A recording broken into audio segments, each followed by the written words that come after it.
Welcome to the second video in our education series on peripheral nerve sensitivity, the missing link in orthopedic and sports medicine patients of the upper and lower quarter. I'm excited to share this information with you, and I will talk a little bit about the history of how I got to this place in terms of teaching this information. So much of this work was developed by Robert Elvey. Many of you already know Robert Elvey or have heard of Elvey's test. It was one of the first neurodynamic tests that was described and researched in the literature. Robert Elvey was an international lecturer. He was a master clinician and an educator from Perth, Australia, and Curtin University. He was a contemporary of Robert Maitland. Many of you know of Dr. Maitland from South Adelaide, Australia, and his work in manual therapy. He was one of the main innovators for iFomt. More about Bob, though, more importantly, he was an innovator and had a curious mindset. He helped pioneer and developed and researched the evaluation and treatment techniques in the field of neuromobilization. He developed the upper limb tension test in the late 1970s, and he influenced other researchers and clinicians such as Michael Shatloff, David Butler, and Jack Stagg. Jack was a eager young therapist from San Diego who, after taking courses with Bob, was asked to teach with Bob in the United States and around the world. Over time, Bob Elvey retired and gave his continuing education coursework to Jack. In this picture, you'll see Jack with Bob Elvey on the right there at iFomt conference in 2000 in Perth, Australia. Over time, Jack has modified and updated the research in the pain sciences and helped to refine Bob's original work and confirm many of Bob's concepts that Bob had empirically found. And Jack's been teaching this course for the upper and lower quadrant for over 20 years. And I heard Jack speak at AOMPT conference over 8 years ago, and we started a friendship at that time and I've had him at Mercer University on 2 separate occasions, and his course was part of our fellowship curriculum. And last year, around July, he called me and asked me if I would be interested in taking over his course. He was trying to move into more of a retirement mode with his family and was working with his ministry called Faces for Hope, which works with women in East Africa and Tanzania. And I was honored and humbled that he selected me over many other clinicians he has worked with over the years, but he felt that I would be the best person to carry forward with some of this information. So he and I have been working over the past year on Zoom and also in person I've gone to a course with him to help understand and help deliver some of his content. And I've attempted to improve and update many of his presentations. I'm truly honored to continue Bob Elvey's and Jack's work in this area. The techniques that we'll be covering over the 2-day course are techniques I use daily with some surprising and improved results and improved diagnostic capabilities. And I'm committed to making sure that each of you can integrate these concepts and techniques into your therapy toolbox. The picture on the slide is Jack there in the middle with 3 of my former fellows in training, Kenny Wessel, Charlotte Barron, and Tucker Coppage. Kenny and Charlotte are still in the Atlanta area. Tucker has moved down into Savannah and is expecting a baby, I think, anytime now.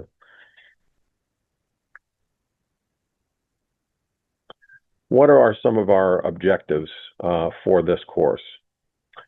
The objectives, things that I'm looking for you to be able to do at the completion of this course are be able to classify patients' pain according to pain phenotype and pain mechanism.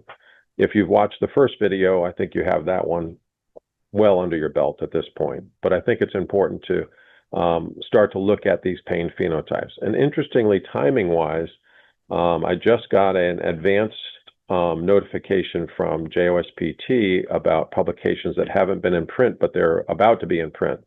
And one of the readings was from Paul Hodges from Australia, very well researched, very well-known researcher, talking about pain phenotyping and pain mechanisms in physical therapy. So the timing of this, I think, is very, very appropriate, and I hope you will also read that article as well to help round out your understanding of that. Additionally, I want you to be able to differentially rule in or rule out neurogenic symptoms as either a cause or the central driver of the diagnostic findings.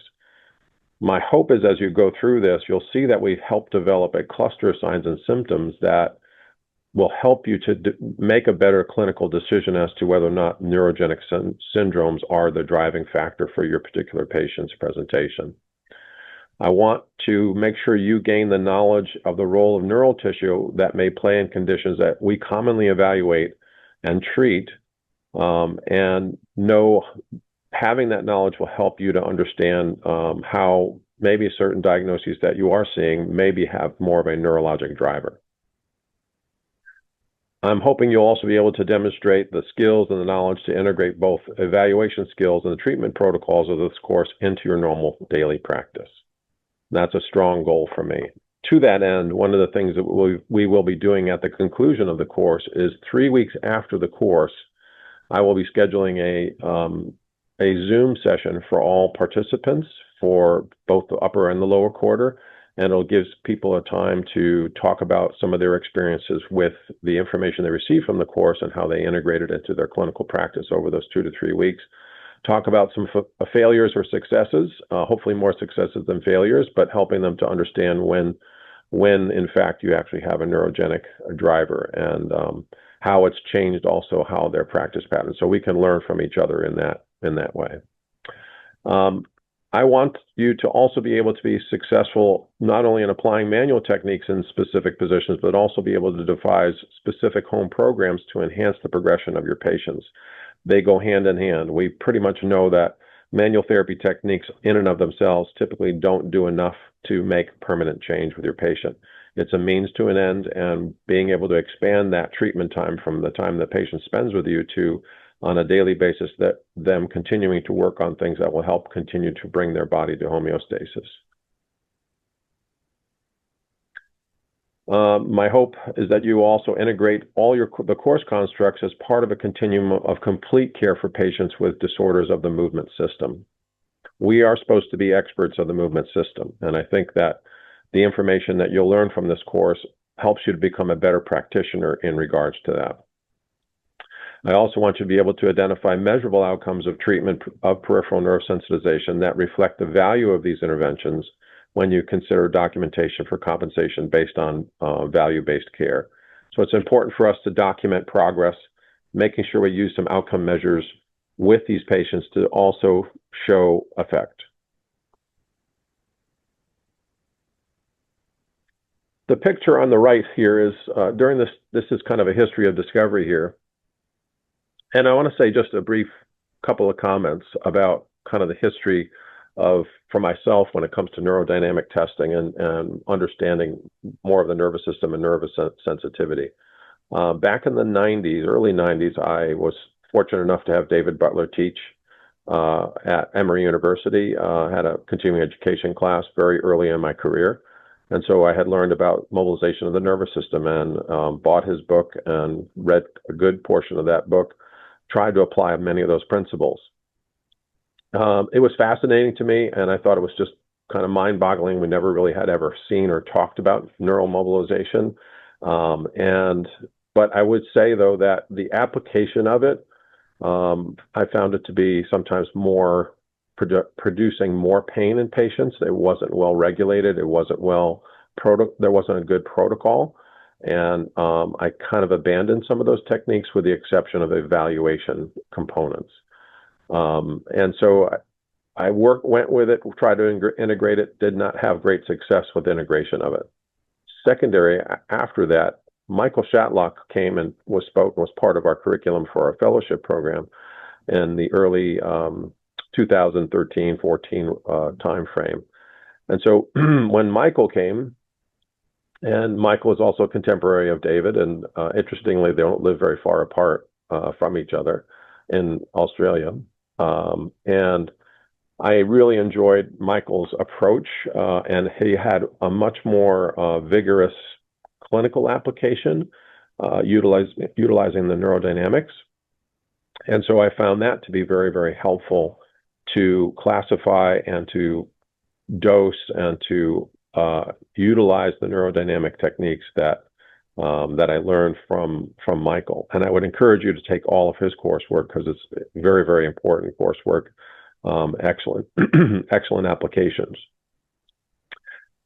Then I started working with Jack about 8 years ago, and what I found is a very different approach, much more specific in some ways, and also a little bit more practical, I found. And also, I found it to be clinically easier to apply, and had really quite good success with it. So that's why I was very encouraged by some of the coursework I took from Jack, and then how I've been able to utilize it both in my clinical practice, but also when teaching residents and fellows. And so that's why I'm really excited about kind of sharing this information with you. So now talking about this history of discovery, and the picture here is Bob Elvey on the right. He's working with a patient that really sparked his curiosity and led to the development of the upper limb tension test. On the right side of the screen is a picture of a clinician who worked with Bob in Perth, performing the slump test that was developed by Jeff Maitland, and one of the many that you use today to determine if a patient has neural tension issues related to the patient's pain complaint. So I want to give you an idea or help you to start to see these patients based on a profile so that you start to understand that you need to kind of look at these peripheral nerve sensitivity. Who do you need to do it in? You know, when we learn from courses, oftentimes everybody who that you see after this gets exactly what you did in the course, just a natural way of how we integrate information. And then you slowly over time, you start to integrate it. My hope is that you don't necessarily have to do that with every single patient. My hope is that you'll see this profile that we're talking about and start to recognize, okay, they're talking about signs and symptoms that Tim talked about in the course. I probably need to go ahead and do a little more detailed evaluation looking for some of these peripheral nerve sensitivity. So what do these patients look like? And many of you have already seen some of these patients in your clinic, and oftentimes when you go through the course, you're going to probably have a couple of patients that will ring a little bell or a light in your head, like, oh, that's that person. And so maybe this will help you to understand that patient profile. So many of them will have a complaint of chronic pain and decreased function. They'll often complain of a heaviness and or weakness, but without any objective verification. Objectively, they often have a negative MRI. They may have a negative nerve conduction velocity testing as well if they've had the testing. And often they're evaluated as within normal limits unless a neural provocation positions are added. So a lot of times you're not finding anything really off the chart unless you're in a position where you have neural provocation. EMG findings will likely be negative because if the nerve is inflamed rather than compressed. You have to lose about 80% of your conduction channels before tests are definitive. And oftentimes with compressed nerves, you will have a reduction in conduction. But if the person has more of an inflamed nerve, the EMG will not show a positive finding. Many of these patients also are on a journey, so to speak, trying to find help. And sometimes these patients end up being labeled as chronic pain personalities, or sometimes the term I really don't like, it's called non-responders. And they'll have limited temporary benefits from treatments such as trigger point dry needling, chiropractic adjustments, modalities, scraping, all sorts of things, cupping, but all of their outcomes are still just temporary. 1 day of relief, 2 days relief, but nothing beyond that. Oftentimes their problem keeps coming back. Exercise often makes no change or exacerbates their pain and frustrates them. On the bottom of this slide, you'll see in this presentation, I oftentimes will use a little bottom box down there that says CBL. What CBL stands for is clinical bottom line. And I use this in a lot of my presentations with my residents and fellows. And it basically helps you to consolidate your ideas so that the ideas and the concepts that I'm introducing on the slide, and then help you to understand, okay, what's the clinical bottom line for this? What does it mean when I'm in the clinic? with some of the information on the slide. So for this CBL, often physical therapists and chiropractors have relatively good success with compressive syndromes, but they find less success with patients who have increased symptoms with decompression. It's a little more of a challenging concept for us. Additionally, these patients who have had decompressive surgeries and had both compression and irritability prior to the surgery, they may display decrease of compressive signs, so improvement, but with continued pain complaints or an increased pain complaint. And I've also talked with some neurosurgeons about some of these kinds of things. And basically what's happening sometimes is that with the postoperative cervical and lumbar radiculopathy, you need to consider postoperative reactions. When they go in and put in a spacer between vertebrae and you've increased the height of that vertebrae, that changes the architecture. You can also have retractor trauma because they're oftentimes using retractors to keep the nerves out of the surgical region so they don't do anything and don't actually cut one of them. But that can also cause some trauma. You can also have post-operative edema of the nerve now that the decompression has been achieved. And so one of those things, there's a phenomenon called reperfusion injury. And oftentimes I like to educate patients that after their surgery, they may feel significantly better, sometimes for about seven days to 2 weeks. And then they have a significant increase in pain. And it's kind of scary for them because now they think there's something wrong. But oftentimes the nerve has become inflamed and swollen and the irritability increases as well as their neuropathic pain. And that's part of that inflammation stage. So education ahead of time helps patients not to panic. And sometimes because oftentimes they're going to feel that the procedure tends to make the patient feel fearful that something went wrong. So oftentimes the surgeons will start the patients on gabapentinoid to reduce those effects. The gabapentinoid is a medication, oftentimes it's called gabapentin, pregabalin, Lyrica, Neurontin. All of these are medications that came out of the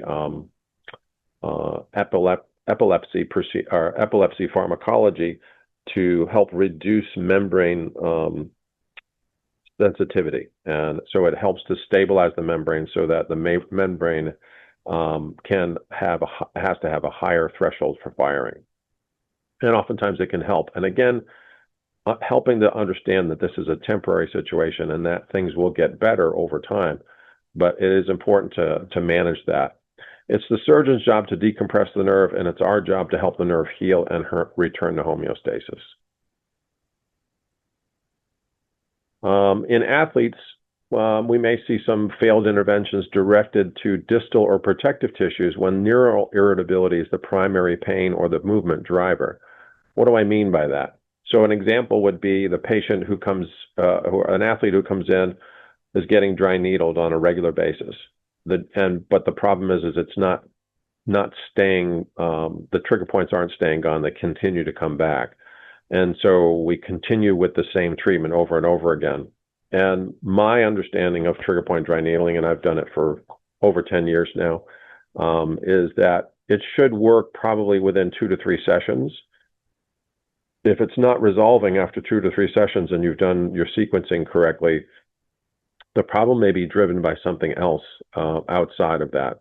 And so some of what you'll learn in this course will help you to maybe identify what that primary pain is or movement driver, especially when you have not had the success you're expecting with trigger point dry needling.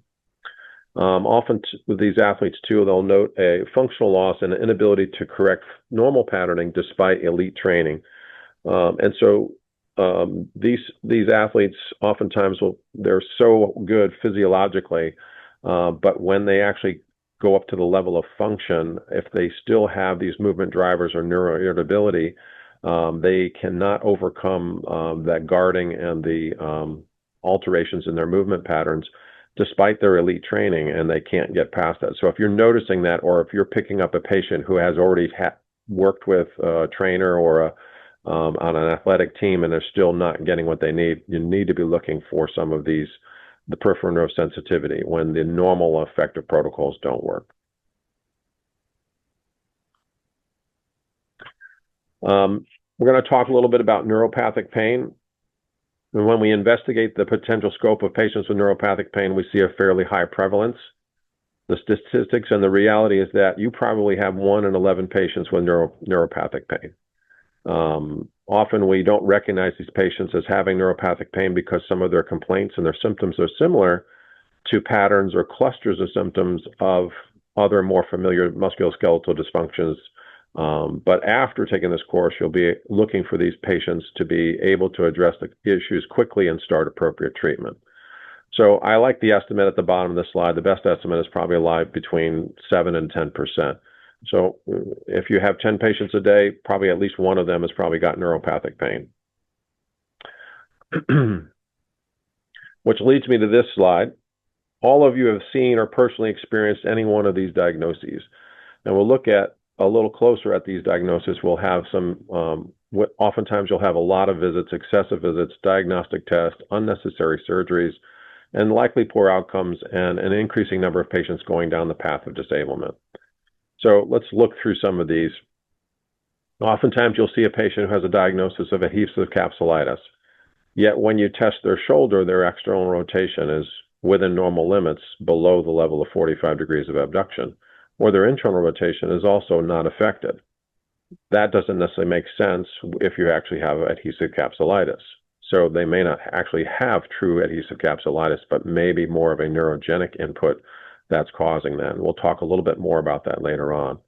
Lateral epicondylitis or tennis elbow, another common one that oftentimes patients will present, and they don't necessarily proceed along the normal course of recovery for that. And we need to make sure we look to see, is there a neurogenic component that could be contributing to that. Whiplash syndrome or whiplash-associated disorders.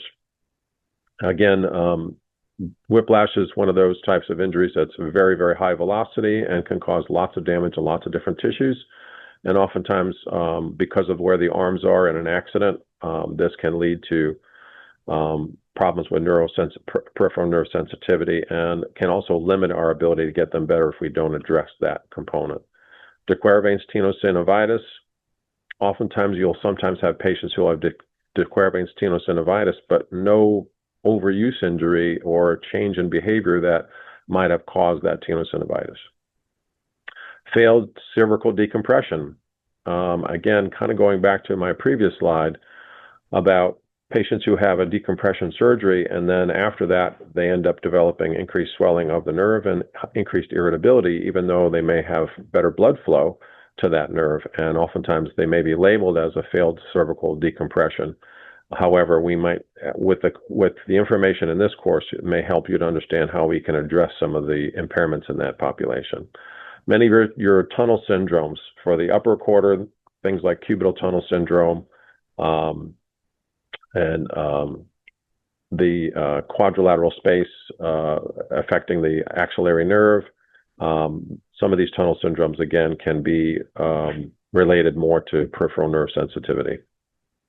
Pseudosympathetic sympathetic reflex dystrophy, where the patient may have some signs and symptoms of sympathetic reflex dystrophy, but really not all the true components, but still have the pain component. Levator scap syndrome, shoulder impingement syndrome.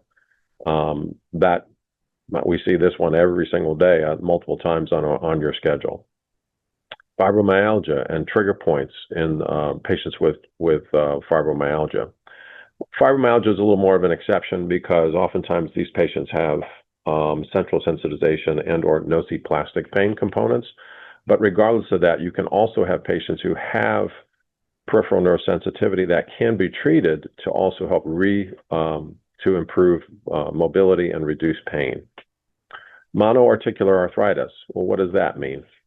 Monoarticular arthritis is a person who sounds like they're having arthritis of one particular joint, but there's no osteoarthritis of any other joints in their body.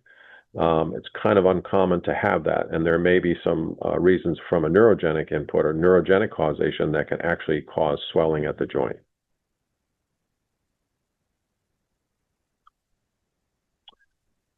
Let's look at the lower quarter. This video is being seen by both the folks who are taking both the upper quarter and lower quarter portion of the course. So the patient diagnosis that may have neurogenic causation with whom symptoms are maintained by neurogenic input, failed back syndrome. Again, another such scenario where decompression has been performed, patient continues to have significant pain, very sensitive to movement of the extremities, and these folks oftentimes may be having some of that reperfusion type injury and changes in the nervous system that we can hopefully address. Your athletes who have chronic hamstring tears, oftentimes there is a component of nerve involvement, and addressing that can oftentimes reduce the number of frequency of the hamstring tears and improve flexibility. Patients who have chronic plantar fasciitis, investigating to see, is there a component of the neurogenic causation from the Baxter's nerve, which goes down off of the posterior tibial nerve.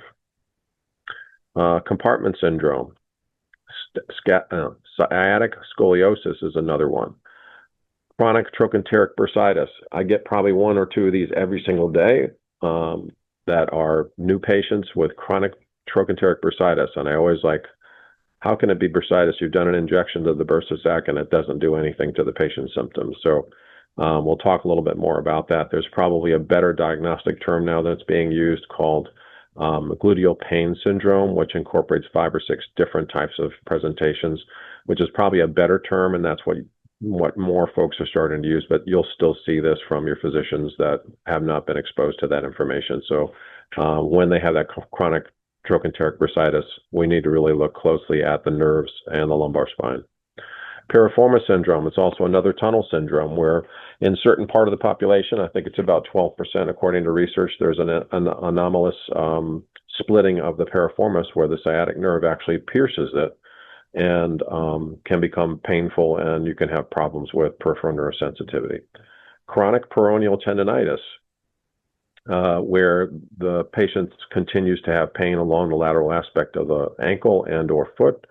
And even though they've gone through multiple treatments to address those areas, we need to look closer at neurogenic input from that. And as I said before, the fibromyalgia and trigger points there, and also chronic Achilles tendonitis. If these patients are not responding to the traditional ways of improvement and their scans look relatively clear, then we need to really closely look at this neurogenic causation or neurogenic input for part of the causality for this. We're going to go on to some definitions and terms in neuropathic syndromes. For the sake of this presentation, neuropathic pain is equal to CRPS1, which equals to peripheral nerve pain and peripheral nerve sensitization, or an inflamed nerve pain. And this is a definition from Toby Hall and Bob Elvey from going back a ways. The reference is 2004, but they defined peripheral nerve sensitization as sensitization arising from nerve trunk inflammation, which causing increased axonal mechanosensitivity with absent significant denervation. So this is an important definition going forward for us, because a lot of what's going on in this course is understanding this definition. So sensitization arising from the nerve trunk inflammation, which causes axonal mechanosensitivity, meaning that along that nerve trunk, that there's an increased sensitivity to pressure or chemical or thermal, with an absence of significant denervation. So your EMG test would probably show up as negative. One of the things I wanted to just talk about on this too is that the inflammation without axonal damage of a rat can cause ectopic discharge and mechanosensitivity in myelinated axons. An ectopic discharge is a signal without a normal stimulus input from the periphery. Just to clarify, our use of the term of peripheral nerve sensitization is not the same as peripheral sensitization or peripheralization of symptoms that we might use in spine patients. So I'm trying to make sure we understand the definition here, that let me repeat it again, is that peripheral sensitization is not the same as peripheral nerve sensitization. And it's not the same as the symptoms that proliferate when we're doing, say, a specific direction preference for a patient with low back pain and their pain goes down their leg. That's a different term. So we're going to look at this by treatment categories for a neuropathic definition. So the first one that we'll look at will be compressive issues, including double crush, inflammatory issues, aka peripheral nerve sensitivity, combinations of those things, and then also nociplastic pain.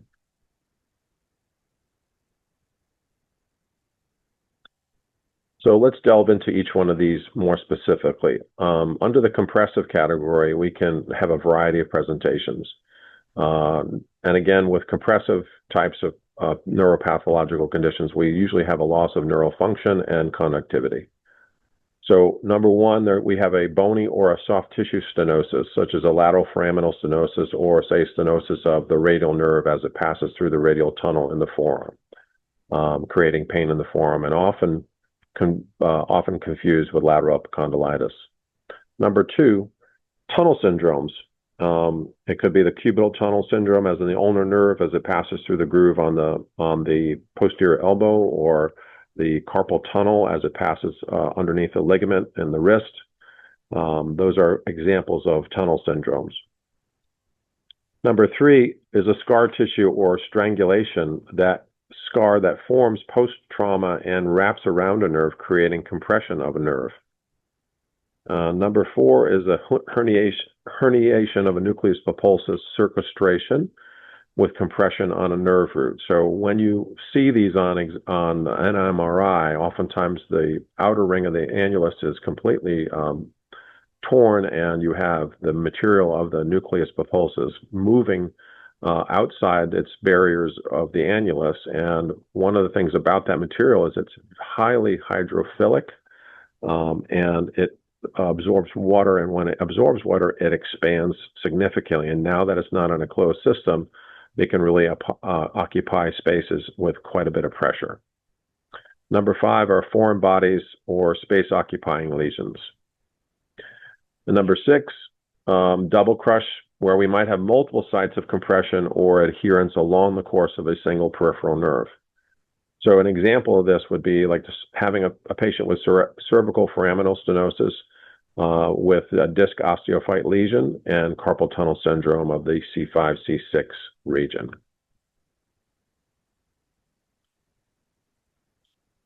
Now, if you look at the irritative or inflammatory neural pain syndromes, especially peripheral nerve or peripheral nerve sensitivity, I like this quote: a region of potential abnormal impulse initiation may not become symptomatic until local adhesions or a change in posture causes undue mechanical forces to be brought to bear.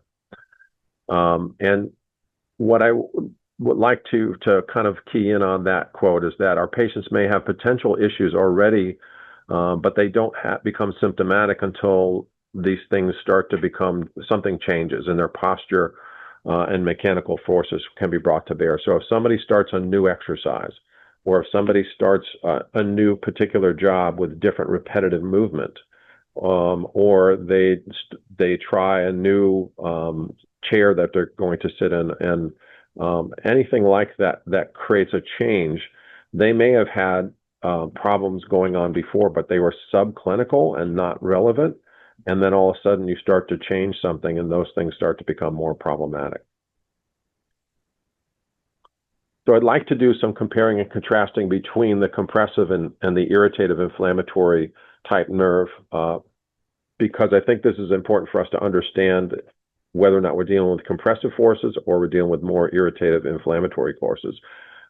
But also understand you can have both.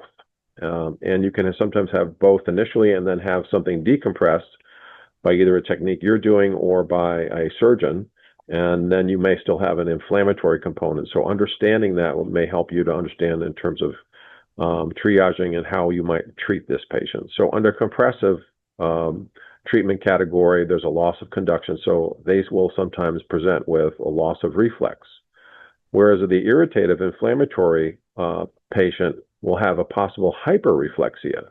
So instead of having like reduced reflexes, you'll have a +3 or more on reflexes.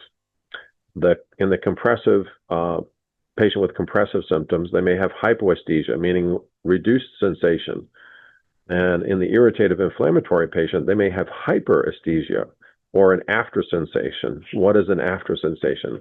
After sensation is that after the stimulus has been removed, they continue to feel the sensation long after the sensation or the stimulus has been removed. An example would be if you do a pinwheel test on a patient, and after you do the pinwheel test, they continue to have the sensation for several seconds, maybe even up to 30 seconds or even a minute. That's telling you a little bit about they may have some irritative inflammatory components as well as probably sensitization of their dorsal horn of their spinal cord. And those are one of the things that we'll talk a little bit about in terms of examination. Under the compressive situation, there can be a loss of strength, again, due to loss of conductivity. So their strength testing of myotomes will probably be compromised. In patients with irritative or inflammatory problems, they may not have a loss of strength, but if you look at the very bottom, they may have pain inhibition, where they're just not able to do as good a contraction because of the irritability of that nerve. And also, depending upon what position you test them in, if they're tested in a position of provocation, meaning that the nerve is under more tension or trying to be elongated, that can also result in basically shutting down that muscle. When we talk about compressive situation with irradiation with compressive positioning, so if you compress it more, the patient would start to feel more symptoms perhaps, or irradiation. A great example would be, say, a Sperling's test or a posterior quadrant in a patient who has a cervical foraminal stenosis. Whereas you compress that nerve, you'll actually start to get a radicular symptom into their arm or reproduction of their symptoms down into their arm, maybe even into their hand. That would be a sign of a compressive example. And I don't have a good example of that per se for the irritative inflammatory folks. Under the compressive load, if it's been chronic for a long period of time, you may notice some hair loss along the distribution of that nerve. And they may also have positive electrodiagnostic findings. Whereas in the irritative inflammatory patient, they usually will have negative electrodiagnostics. And oftentimes they will also explain, or they will describe to you after they had the nerve conduction velocity testing as well as EMG testing, that they had significant pain after the testing for days. Again, what's happening here is they're sticking needles basically right into the nerve and then signaling it. So if you have a nerve that's in a hyper-irritated state and it's inflammatory, it's already facilitated, its threshold for firing is significantly lower, when they do the diagnostic testing, it often has a lasting effect on them, and patients never want to go back to that again. Also, too, in the irritative inflammatory component, we look also at mechanical hyperalgesia. This is an important component for us to understand, that the nerve itself is hypersensitive to compression and more than just normal. When you press on nerves, and this is part of our examination, is actually palpating nerves along the nerve trunk, you will find that those patients who do have an inflammatory or irritative nerve, they will have a significantly increased sensitivity to compression compared to a patient who does not have peripheral nerve sensitivity.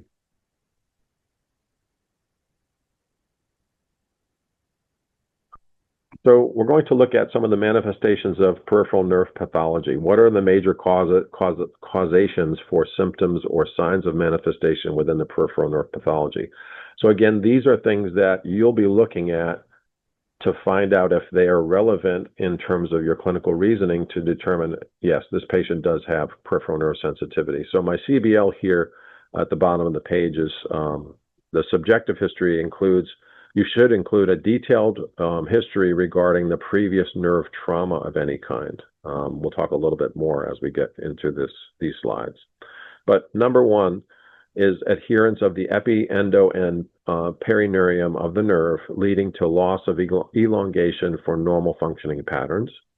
Number 2 is pseudoneuroma formation, which leads to pain avoidance or direct distal inflammatory responses, and we'll talk more about that in detail. And then number 3 is a prior peripheral nerve injury, which can lead to excessive protection and physiologic reaction to a second load or trauma. Let's talk about adherence. So with adherence, there's oftentimes there'll be scarring of any of the layers when they're placed under elongation load, or if there is scarring from any of the layers of the nerve from nerve damage, when placed under elongation load, it's theorized to cause a purse string effect, theoretically causing stricture and limited axioplasmic flow and increased stasis of the nerve. So think of something, a purse string situation, or another example would be if you have an antenna that kind of telescopes back and forth. If there's a crimp in the antenna and you try to move that antenna now to make a telescope out, it can't do that because the crimp is affecting multiple layers and it creates that adherence. So this is just a picture here on the top here. You can see that this is kind of showing from a brachial plexus taking out one of the lower trunks, and it shows you the components of the funiculi within the fascicles of the nerve, as well as the circulatory components to it as well. And you have your different myelinated and unmyelinated, and they're all in these groups of funiculus, and you have blood supply also in there as well. But when we have neural fibrosis, the end stage of a neural injury mechanisms, which can affect the axioplasmic flow, mechanical changes in the nerve can occur, and that leads to hyperexcitability and reduced function. Our second category is pseudoneuroma. These are lesions that develop in response to trauma, surgery, amputation, and scar. And traumatic pseudoneuroma can occur anywhere in the body. This picture here kind of shows you there was an entrapment site that's been removed, and then you can see the swelling here on the very right side of the slide where it says pseudoneuroma. That's what develops there. Okay, so you have the swelling. That's also going to start to affect the ability of that nerve to function correctly. And how does this develop? Well, oftentimes there's a direct mechanical disruption of the epineurium, perineurium, or endoneurium. You can also have a rupture of the epi or endoneural blood vessels. And you can also have chemical disruption of the epineural barrier, such as exposure to nucleus pulposus in annular tears. So one of my CBLs for this particular one is make sure you consider patients with subacute or chronic possible annular tears. They may have developed, because of this chemical disruption, they may have developed a pseudoneuroma and have peripheral nerve sensitivity because of that. In continuing to help you understand what's happening from a process standpoint, when you have obstruction of venous flow, outflow from the funiculus that slows the intrafunicular circulation, so this obstruction of that venous flow is very important in terms of development of the pseudoneuroma. And that increases your intrafunicular pressure, which causes vascular collapse inside the funiculus. And that has a breakdown of the blood-nerve barrier, and you also have a decreased axonal transport, which leads to stasis, which leads to hypoxia, which is the nerves are extremely sensitive to hypoxia, and that leads to hyperexcitability.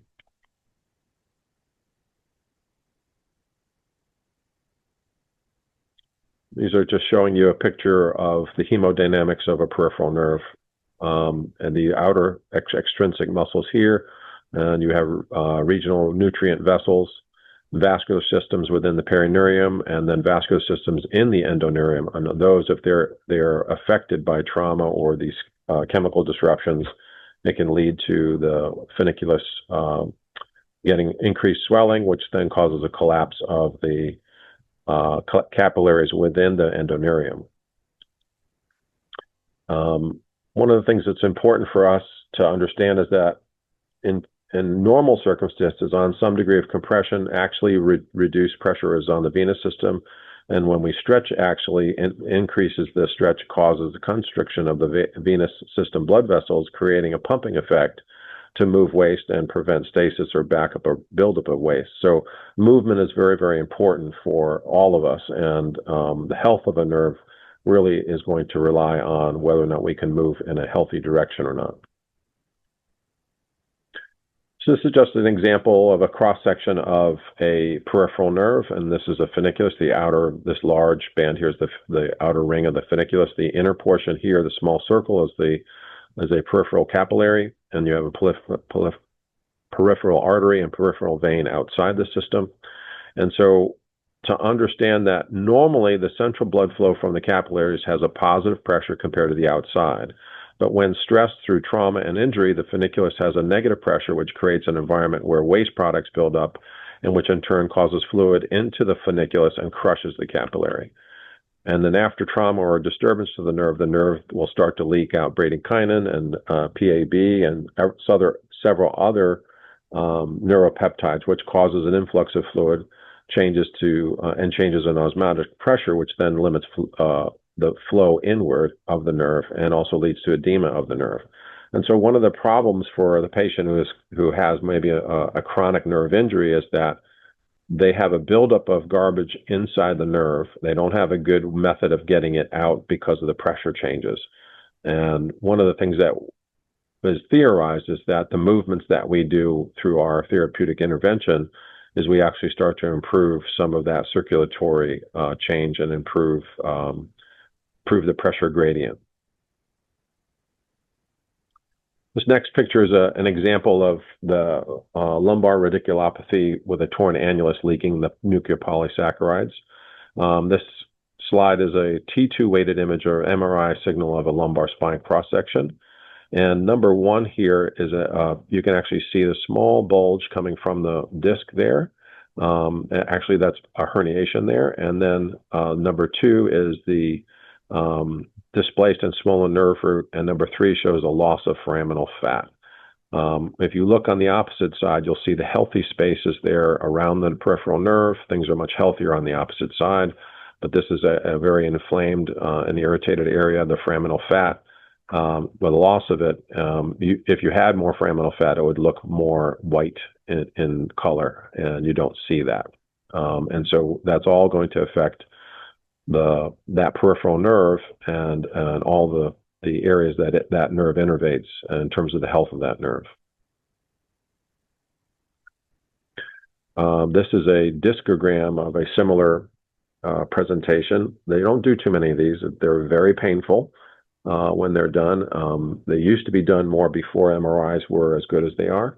But when they fill the nucleus pulposus with dye, you can see how it's leaking out to the left there. There's an arrow, and it shows you how it actually affects that whole region there where that nerve comes out. And again, as I said before, when the nucleus of the intervertebral disc is highly hydrophilic, and it works well when it's an enclosed, encapsulated system. But once that material is out, it will expand rapidly with the surrounding fluid and create more pressure on the nerve root and other tissues. And you can see on the right side of the screen, there's nothing that's coming out to the side. So all of this rupture is here on this left side of the screen, and you can see how it also affects where that nerve root would be and how the space that it's occupying. So our third category of this manifestations of peripheral nerve pathology is a prior nerve peripheral injury leading to excessive protection and a physiologic reaction to a second load or trauma. So examples of these would be whiplash type of injuries, patients who have motor vehicle accidents, patients who have slips and falls. Sometimes they won't even mention it, but I have to sometimes prompt them or ask them, have they had any of those in the past? And if they were serious at all, and how long that took for them to recover, had they had therapy before for those, that sort of thing. Contusion injuries is another one that might also cause the peripheral nerve to be injured. Traction injuries, previous surgeries can also cause that nervous system to be sensitized, and so they may be set up for more of a strong physiologic reaction to a second load or trauma. Some of your patients who also have had chemotherapy and radiation therapy for cancer, their nervous systems have also been affected significantly by that. Radiation is hard on the body. It can scar many different tissues, including the nerve. And so that nerve may be preset for more pain with any kind of elongation that's contributing to that.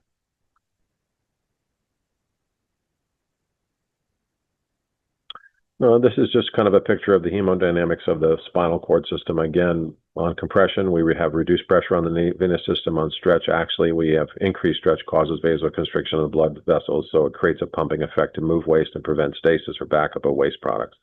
And I show this slide really to emphasize that movement is life, literally, and that even whether we're working an outpatient or inpatient or ICU, movement is an important part of restoring function and health of the nervous system. So otherwise stasis occurs and our nervous system is highly sensitive to that lack of blood flow. And I would encourage folks to consider patients' other activities. If they can do activities or movements that don't cause an irritation of their nervous system because they're not in a provoked position, I would encourage them to still continue to exercise or to do those movements that are still healthy in order to keep our systems working well.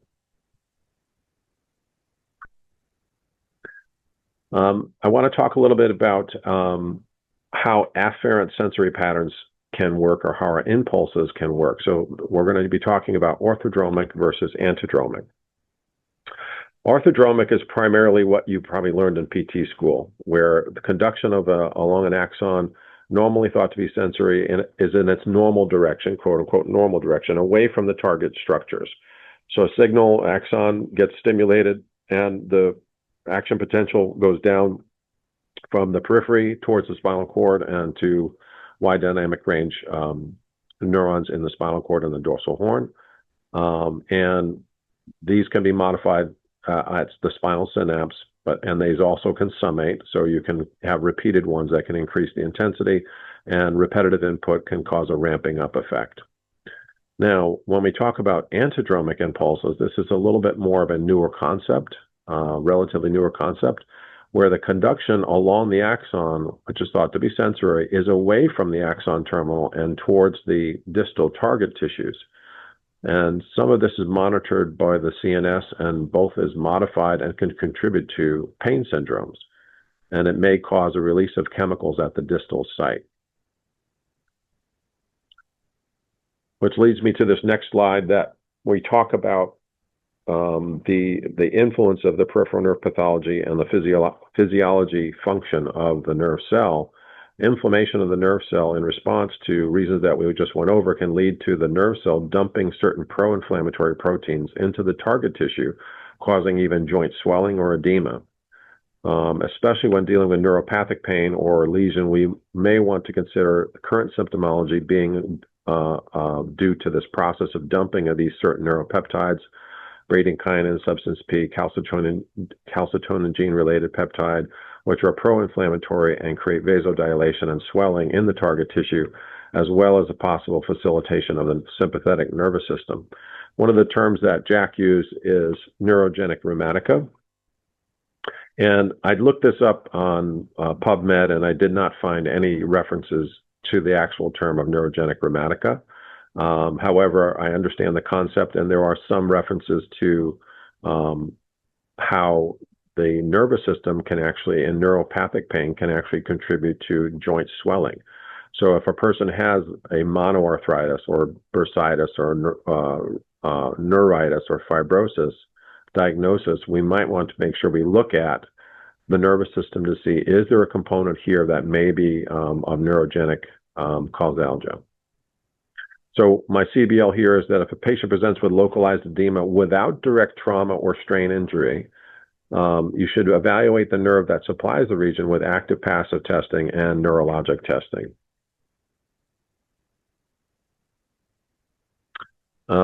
More recent research is investigating the role of the glia or glia, depending upon if you're from England or not.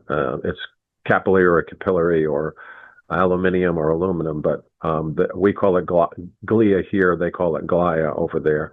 And the role of the glia cells working in the dorsal root ganglia to provide neuropeptides that can work locally as well as anterograde to sensitize the dorsal horn. Again, that normal pathway we would usually see, but also distally in the target tissue.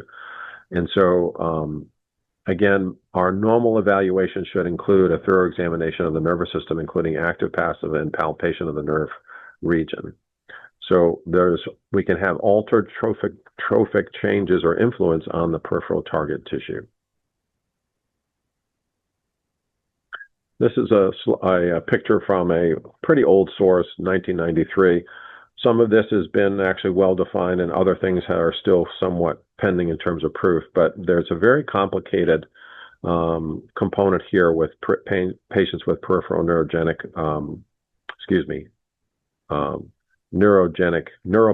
pain, where in the picture you can see that the sensory nerve terminal can cause sensitization of the target tissue through secreting a variety of these substance P, calcitonin gene-related peptides, and how these also start to interact with other parts of the healing process, such as platelets, prostaglandins, mast cells.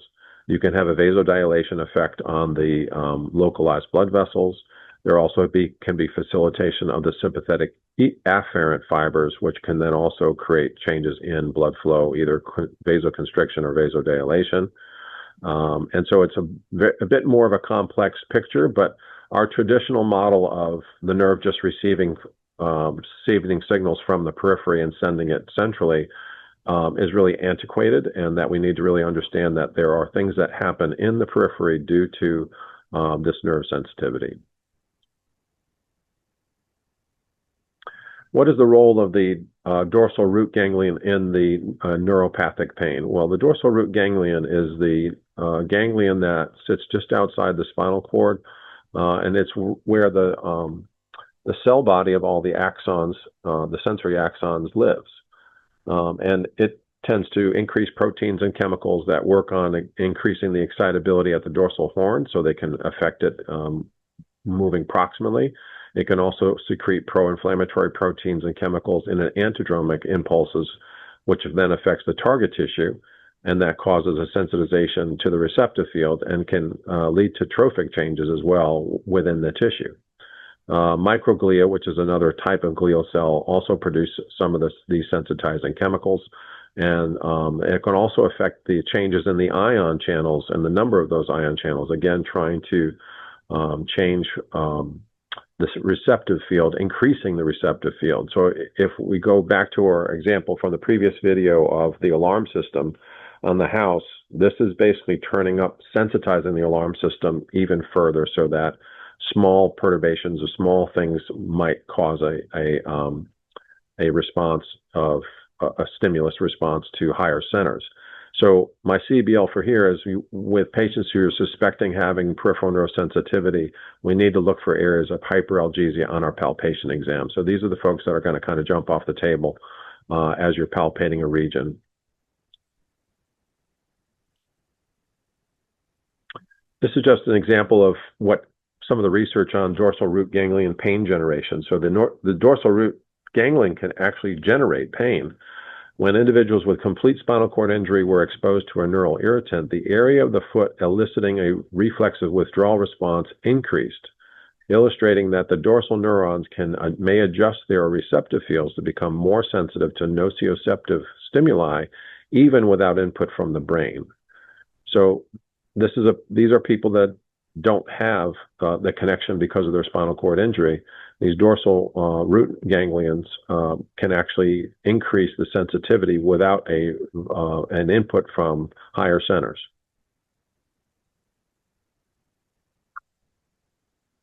This picture is basically showing kind of you have a peripheral nerve. I'm going to use my highlighter here to actually help you see what I'm talking about. So you have your peripheral nerve that's coming into the spinal cord, and you have your posterior ganglion here. Those where the cell bodies of the axons of those sensory nerves lie, and that's where some of this dorsal root ganglion information or the glial cells can interact with that to change and sensitize the target organs, and also come in and sensitize the dorsal horn. So normal signals passing through here, you have an interneuron that passes through there. Your wide dynamic range neurons are also in this area that can also either increase or decrease sensitized the signal and refine it. And then you have efferent output here. It could be motor neuron going out to affect maybe tone or protective muscle guarding.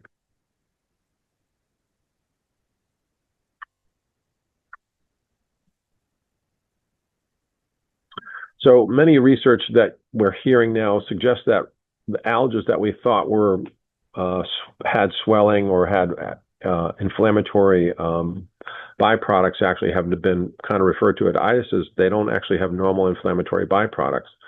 So people who kind of talk about kind of chronic plantar fasciitis, if they sample that tissue, they actually don't find the normal inflammatory products that would normally be there. And you started to hear more people say the person has a tendinosis versus a tendinitis, or a plantar fasciosis versus a plantar fasciitis. But what they do find, not all the time, but at some points they're finding that there are neurogenic inflammatory products that are found, such as PABA, cytokines, substance P, and other neurogenic peptides in those tissues. So in some folks consider the possibility of neurogenic causation of lateral epicondylalgia. And there are presence of these specific inflammatory markers with patients who have neuropathic pain and in their recovery as well. So additionally influences the glia cells in the dorsal root ganglia and are essentially working to further sensitize that peripheral nerve.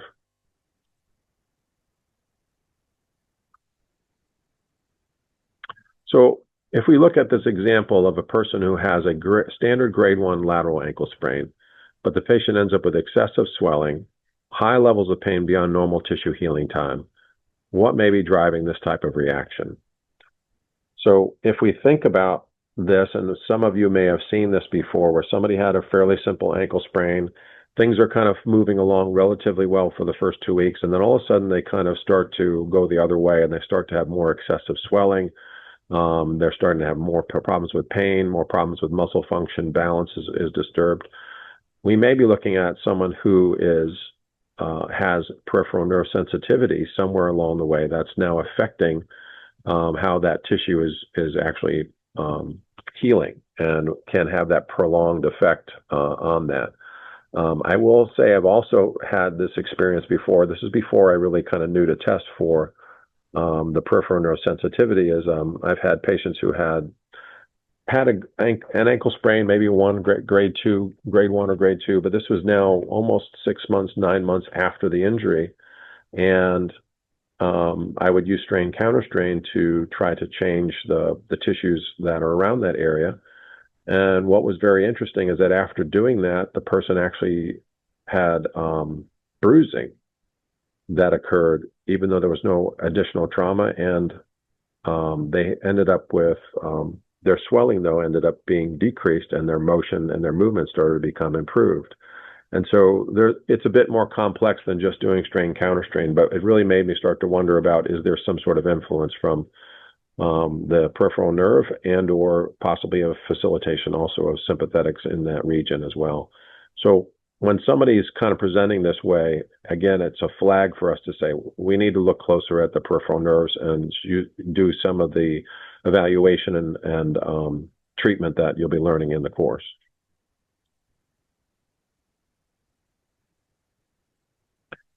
So one of the things that I found, and I'm appreciating more that I've been working with Jack and trying to teach this component of peripheral nerve sensitivity and looking for it and trying to identify it, is this idea of specificity.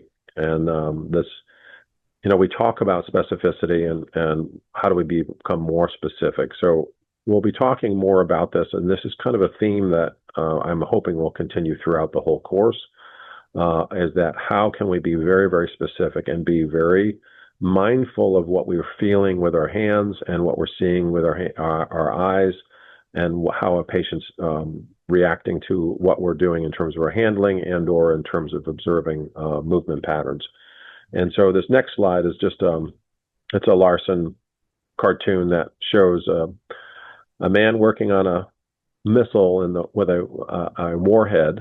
Obviously, a very tense situation for that scientist or that bomb maker as he's nailing shut the warhead to the missile. And then his friend has come in the room with a paper bag and sitting behind him, and is going to pop this right next to his ear while he's under a lot of tension. So Jack used this as a great example, and I like it as far as a way of kind of helping you to understand and make it in relative terms a nice analogy for you. But if we consider the jokester in the back as us being the therapists coming in and starting to do a neurodynamic test, or we're about to start treatment, we don't want to be there with the bag and getting ready to scare him. We want to be able to come into the room. We talk sometimes, you'll hear me say, you're in the room now. And what that means is that you're the jokester, but you're at the corner of the room. So you need to be very quiet and very gentle at this point. We're not going to try to surprise the person who's working on the bomb. So the bomb and the bomb maker are basically, that's the nerve. That's the peripheral nerve. They're under already stress, and they're already sensitized, and they're nervous about kind of what's going on. Nervous, I guess I do mean that pun. And so when we talk about being in the room, it means how can we get close without popping the bag or causing a severe reaction by that nerve. So I think this is a great example of that. We'll be coming back to that scenario later on in the course. So when we look at peripheral afferent sensitivity, so these are some of the pathological changes that occur after the injury.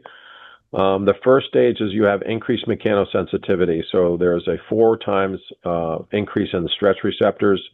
We're hypersensitive to compression due to hypoxia. So increased mechanosensitivity, and that's something we actually test for in our examination. Oh, sorry, let's go back. Altered chemosensitivity. So the epi, peri, and endoneurium have some degree of breakdown. And again, that can also lead to a pseudoneuroma. You can have altered trophic influence on the target tissue, or what Jack refers to as neurogenic rheumatica.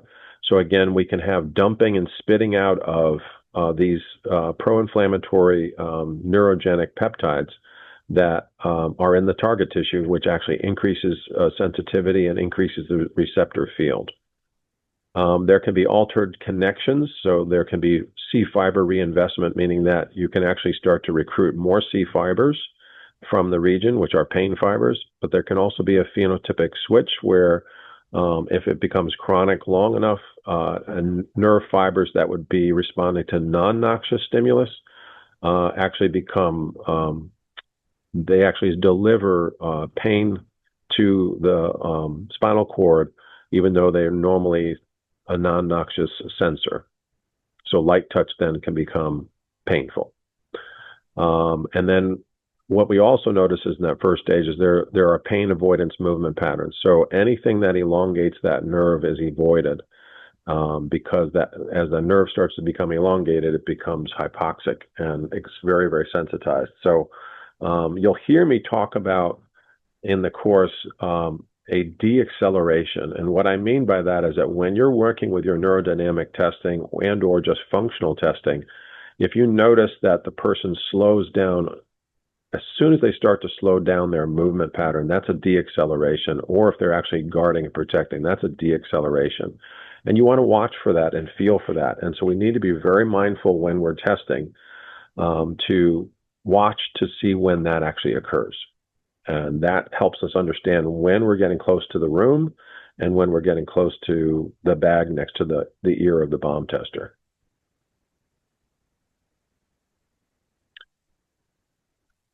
Additionally, we'll have dorsal horn sensitization. So our wide dynamic range neurons that we talked about in our previous video that are a relay station, they actually become sensitized. So it increases the activation of those particular areas so that you now have a clearer, faster response from a standpoint of the nerve compared to previous levels, normal levels of function. So that chronicity starts to increase that dorsal horn sensitization.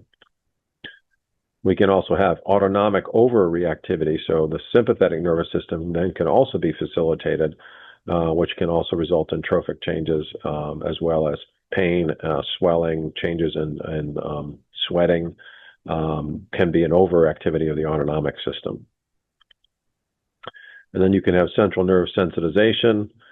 So areas such as the red thalamus nucleus and having descending fibers that are facilitating more excitation in the wide dynamic range neurons, as well as there's changes in the cortical mapping. We'll talk about that briefly.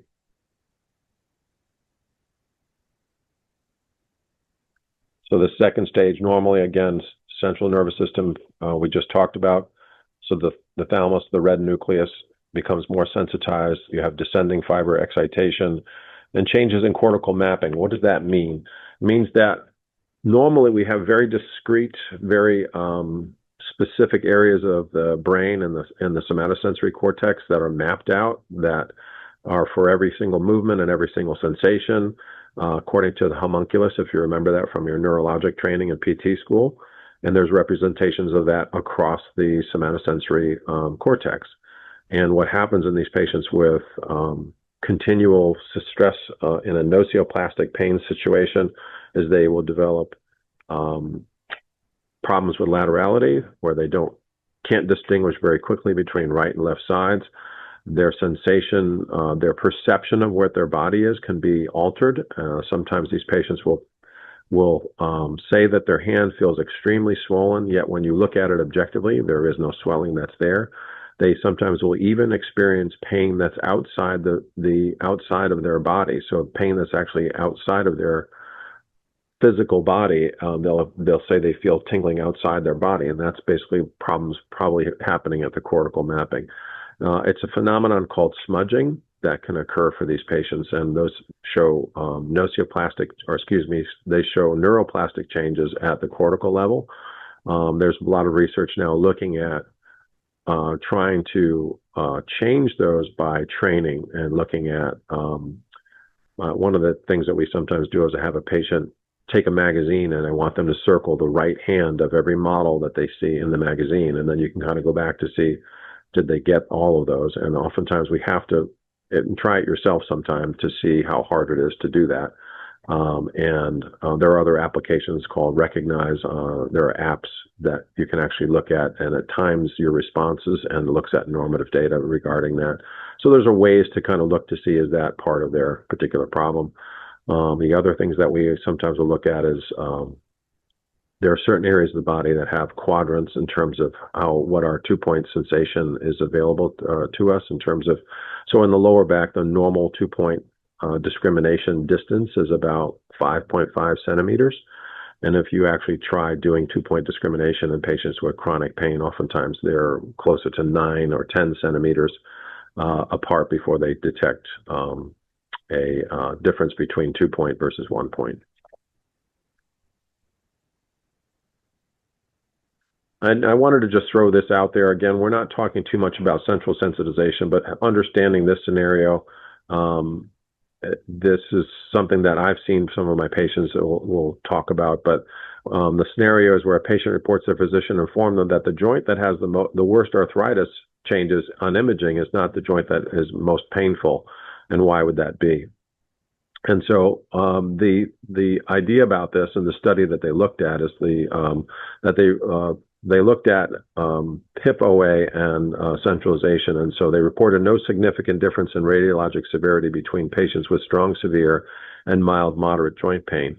By contrast, they found a significant difference in central sensitization represented by quantitative sensory testing between strong, severe, and mild, moderate pain groups.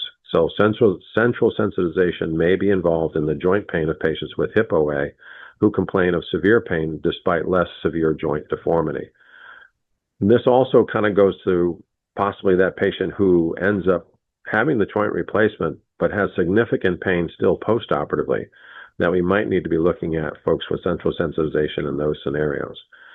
This course is not focusing on that, but this is kind of looking at neuropathic pain versus nocioplastic pain, and this would be considered more nocioplastic pain. What are some of the causes of central sensitization? Obviously, long-standing nociceptive input for more than at least 3 months. Prior history of radiculopathy or CRPS involving ipsilateral or contralateral limb with new pain inputs involving the same nerve root. So sometimes their pain will spread to the other side, and this can be due to our antidromic or orthodromic impulses. And then also, too, we can also have a double crush syndrome, which can be a summation of those inputs. So this is where we'll conclude the video for right now. We'll be starting this next component of evaluation of the irritative inflammatory neural pain syndromes when we are in class. I thank you for your attention. Please write down any questions you might have, and we will try to review those in the first part of the class. I know it's a lot of information. What's nice is you can go back and re-review the video again, and you have the notes in your module 2. And I look forward to seeing you at the course. Thanks for your time.